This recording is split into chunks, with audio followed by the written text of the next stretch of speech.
Hello friends, welcome back to my YouTube channel. ಎಲ್ರಿಗೂ ನಮಸ್ಕಾರ. Sagar FF ಚಾನಲ್ಗೆ ಸ್ವಾಗತ. ಇವತ್ತಿನ ಒಂದು ವಿಡಿಯೋದಲ್ಲಿ ನಾನು ನಿಮಗೆ ಟೊಮೆಟೊ ಚಟ್ನಿ ಯಾವ ರೀತಿ ಮಾಡೋದು ಅಂತ ಹೇಳ್ಕೊಡ್ತಾ ಇದ್ದೀನಿ.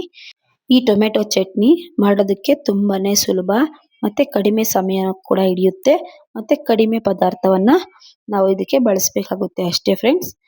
ಮತ್ತೆ ಇದನ್ನ ನಾವು ಅನ್ನ, ದೋಸೆ, ಚಪಾತಿ, ಇಡ್ಲಿ ಎಲ್ಲದಕ್ಕೂ ನಾವು ಇದನ್ನ ಉಪಯೋಗಿಸ್ಬೋದು.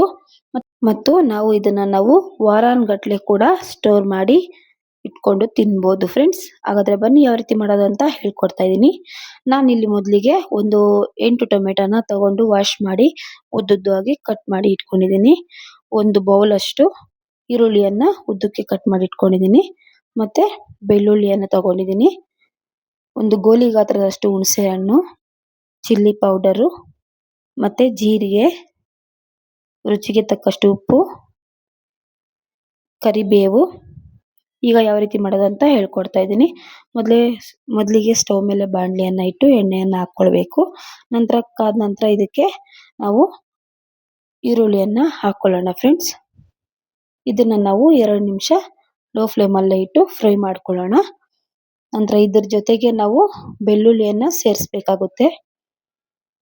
ಬೆಳ್ಳುಳ್ಳಿ ಹಾಕಿದ ನಂತರ ನಾವು ಇದನ್ನ ಸ್ವಲ್ಪ ಕಲರ್ ಚೇಂಜ್ ಆಗೋವರೆಗೂ ನಾವು ಇದನ್ನ ಫ್ರೈ ಮಾಡ್ಕೊಳ್ತಾ ಇರಬೇಕು. ಮತ್ತೆ ಇದಕ್ಕೆ ಸ್ವಲ್ಪ ಜೀರಿಗೆಯನ್ನ ಹಾಕೊಳ್ಳೋಣ. ಜೀರಿಗೆ ಹಾಕಿದ ನಂತರ 2 ನಿಮಿಷ ಫ್ರೈ ಮಾಡ್ಕೊಳ್ಳಿ. ನೋಡಿ, ಸ್ವಲ್ಪ ಕಲರ್ ಚೇಂಜ್ ಆಗಿದೆ. ಈಗ ನಾವು ಇದಕ್ಕೆ ಮೊದಲೇ ಕಟ್ ಮಾಡಿ ಇಟ್ಕೊಂಡಂತಹ ಟೊಮೆಟೊವನ್ನ ಸೇರಿಸ್ಕೋಬೇಕಾಗುತ್ತೆ. ನೋಡಿ, ನಾನು ಇಲ್ಲಿ ಟೊಮೆಟೊವನ್ನ ಹಾಕೊಳ್ತಾ ಇದ್ದೀನಿ. ಟೊಮೆಟೊ ಹಾಕಿದ ನಂತರ ನಾವು ಇದನ್ನ ಹೈ ಫ್ಲೇಮಲ್ಲಿ ಇಟ್ಕೊಂಡು ನಾವು ಇದನ್ನ ಫ್ರೈ ಮಾಡ್ಕೋಬೇಕಾಗುತ್ತೆ. ನೋಡಿ, ಈ ರೀತಿ ನಾವು ಫ್ರೈ ಮಾಡ್ಕೋಬೇಕು. ಟೊಮೆಟೊ ಬೇಗ ಬೇಯೋದಕ್ಕೋಸ್ಕರ ನಾವು ಇದಕ್ಕೆ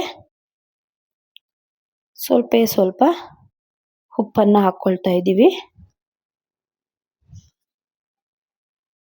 ಉಪ್ಪನ್ನ ಹಾಕಿದ್ರೆ ನಾವು ಟೊಮೆಟೊ ಸಹ ಬೇಗ ಬೇಯುತ್ತೆ, ರುಚಿನೂ ಚೆನ್ನಾಗಿರುತ್ತೆ ಫ್ರೆಂಡ್ಸ್. ಈಗ ನೀವು ಚೆನ್ನಾಗಿ ಮಿಕ್ಸ್ ಮಾಡ್ಕೊಳ್ಳಿ. ಚೆನ್ನಾಗಿ ಫ್ರೈ ಮಾಡ್ಕೋಬೇಕು.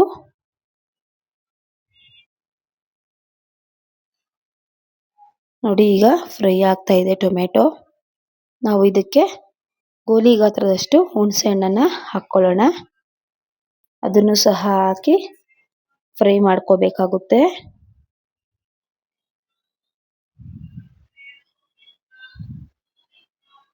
ನೋಡಿ, ಟೊಮೆಟೊ ಎಲ್ಲ ಚೆನ್ನಾಗಿ ಬೇಯೋವರೆಗೂ ನಾವು ಇದನ್ನ ಫ್ರೈ ಮಾಡ್ಕೋಬೇಕಾಗುತ್ತೆ ಫ್ರೆಂಡ್ಸ್.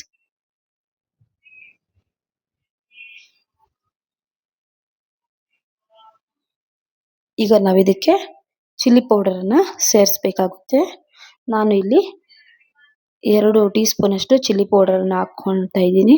ನೀವು ನೋಡ್ಕೊಳ್ಳಿ, ಮಕ್ಕಳಿದ್ರೆ ಮನೆಯಲ್ಲಿ ನೀವು ಖಾರನ ಕಡಿಮೆನೆ ಹಾಕೊಳ್ಳಿ. ಮಕ್ಕಳಿಲ್ಲ ಅಂದ್ರೆ ನೀವು ಎಷ್ಟು ಖಾರ ಜಾಸ್ತಿ ತಿನ್ನೋರಾದ್ರೆ ಜಾಸ್ತಿ ಹಾಕೊಳ್ಳಿ, ಇಲ್ಲಾಂದ್ರೆ ನಾನು ಹೇಳೋ ಥರ ಹಾಕೊಳ್ಳಿ ಅಷ್ಟೇ. ಈಗ ನೋಡಿ, ಫ್ರೈ ಆಗಿದೆ. ನಂತರ ಇದನ್ನ ನಾವು ಸ್ವಲ್ಪ ಹೊತ್ತು ಆರಿದ ನಂತರ ಮಿಕ್ಸಿ ಜಾರಲ್ಲಿ ಹಾಕಿ ಇದನ್ನ ನುಣ್ಣಗೆ ರುಬ್ಕೋಬೇಕಾಗುತ್ತೆ ಫ್ರೆಂಡ್ಸ್. ನೋಡಿ, ನಾನು ಈಗ ನುಣ್ಣಗೆ ರುಬ್ಕೊಂಡಿದ್ದೀನಿ. ಅದು ವಿಡಿಯೋ ಸ್ಕಿಪ್ ಆಗಿದೆ. ಬನ್ನಿ ಈಗ ಒಗ್ಗರಣೆ ಹಾಕೊಳ್ಳೋಣ. ಸ್ಟವ್ ಮೇಲೆ ಚಿಕ್ಕ ಬಾಣಲಿಯನ್ನ ಇಟ್ಕೊಂಡಿದ್ದೀನಿ. ಅದಕ್ಕೆ ಎಣ್ಣೆನ ಹಾಕಿದ್ದೀನಿ. ಕಾದ ನಂತರ ಅದಕ್ಕೆ ಸ್ವಲ್ಪ ಸಾಸಿವೆಯನ್ನ ಕೂಡ ಹಾಕಿದ್ದೀನಿ ಫ್ರೆಂಡ್ಸ್. ಈಗ ಸಾಸಿವೆ ಸಿಡಿದ ನಂತರ ನಾವು ಅದಕ್ಕೆ ಬೆಳ್ಳುಳ್ಳಿಯನ್ನ ನೀವು ಅರ್ಧ ಚಚ್ಚಿ ಅದಕ್ಕೆ ಹಾಕೊಳ್ಬೇಕಾಗುತ್ತೆ. ನೋಡಿ, ಈ ರೀತಿ ಅದನ್ನ ಲೋ ಫ್ಲೇಮಲ್ಲೇ ನಾವು 2 ನಿಮಿಷ ಫ್ರೈ ಮಾಡ್ಕೊಳ್ಳೋಣ. ಸ್ವಲ್ಪ ಕಲರ್ ಚೇಂಜ್ ಆದ್ಮೇಲೆ ಇದಕ್ಕೆ ನೀವು ಕರಿಬೇವನ್ನ ಹಾಕೊಳ್ಳಿ. ಕರಿಬೇವು ಆರೋಗ್ಯಕ್ಕೆ ತುಂಬಾನೇ ಒಳ್ಳೆಯದು. ಮತ್ತೆ ನಾವು ಯಾವುದೇ ಒಂದು ಅಡಿಗೆ ಚೆನ್ನಾಗಿರ್ಬೇಕು ಅಂದ್ರೆ, ರುಚಿ ಚೆನ್ನಾಗಿರ್ಬೇಕಾದ್ರೆ ಕರಿಬೇವನ್ನ ಹಾಕ್ಕೋಬೇಕು. ನಿಮ್ಮ ಹೆಲ್ತ್ ಕೂಡ ಚೆನ್ನಾಗಿರುತ್ತೆ. ನೋಡಿ, ಈಗ ನಾನು ರುಬ್ಬಿಕೊಂಡಂತಹ ಮಸಾಲೆಯನ್ನ ಹಾಕೊಳ್ತಾ ಇದ್ದೀನಿ. ಹಾಕಿದ ನಂತರ ನೀವು ಚೆನ್ನಾಗಿ ಮಿಕ್ಸ್ ಮಾಡ್ಕೊಳ್ಳಿ. ನೋಡಿ ಎಷ್ಟು ಚೆನ್ನಾಗಿದೆ ಅಂತ ಟೊಮೆಟೊ ಚಟ್ನಿ.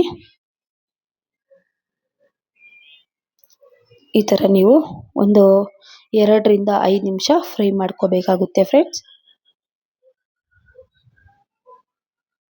ಈಗ ನಾವು ನೋಡಿ ಎಣ್ಣೆ ಎಲ್ಲ ಬಿಟ್ಕೊಳ್ಳೋವರೆಗೂ ನಾವು ಇದನ್ನ ಫ್ರೈ ಮಾಡ್ಕೋಬೇಕಾಗುತ್ತೆ. ನಾನು ಮಿಕ್ಸಿ ಜಾರ್ ತೊಳೆದ ನೀರನ್ನ ಹಾಕೊಳ್ತಾ ಇದ್ದೀನಿ ಸ್ವಲ್ಪ.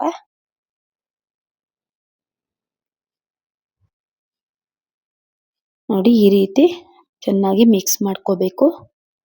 ಇದನ್ನ ನೀವು 1 ರಿಂದ 5 ನಿಮಿಷ ಹೀಗೆ ಫ್ರೈ ಮಾಡ್ಕೊಳ್ಬೇಕು. ಈಗ ರುಚಿಗೆ ತಕ್ಕಷ್ಟು ಉಪ್ಪನ್ನ ಹಾಕೊಳ್ತಾ ಇದ್ದೀನಿ. ಹಾಕಿದ ನಂತರ ಒಂದ್ಸರಿ ನೀಟಾಗಿ ಮಿಕ್ಸ್ ಮಾಡ್ಕೊಳ್ಳಿ.